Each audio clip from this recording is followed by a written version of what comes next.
ఇటీవల విడుదలైన Bollywood movie Chhaava box office వద్ద కలెక్షన్ల ప్రభంజనం సృష్టిస్తోంది. విక్కీ కౌశల్, రష్మిక మందన నటించిన ఈ పీరియాడిక్ మూవీ విమర్శకుల ప్రశంసలను దక్కించుకుని రికార్డుల మోత మోగిస్తోంది. లక్ష్మణ్ ఉటేకర్ దర్శకత్వంలో వచ్చిన ఈ సినిమాలో విక్కీ కౌశల్ ఛత్రపతి శివాజీ తనయుడు సంభాజీ మహారాజ్ పాత్రలో జీవించాడు. ఇప్పటికే చాలా రికార్డుల్ని ఛావా బద్దలు కొట్టేసింది. తాజాగా బాహుబలి 2 రికార్డును దాటేసింది. రాజమౌళి ప్రభాస్ కాంబినేషన్లో వచ్చిన బాహుబలి 2 బాలీవుడ్లో 510 కోట్లు వసూలు చేసింది. ఇప్పుడు ఆ కలెక్షన్లను ఛావా అధిగమించేసింది.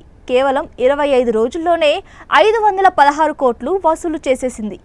ఓవరాల్గా బాలీవుడ్లో అత్యధిక వసూలు రాబట్టిన సినిమాల్లో ఛావా 6వ స్థానంలో ఉంది. ఛావా ఫిబ్రవరి 14న రిలీజ్ అయింది. కొంచెం ఆలస్యంగా తెలుగులోనూ ఛావాను రిలీజ్ చేశారు. ఇక్కడ ఈ సినిమా ఆకట్టుకుంటోంది. మంచి కలెక్షన్లను రాబడుతూ దూసుకెళ్తోంది.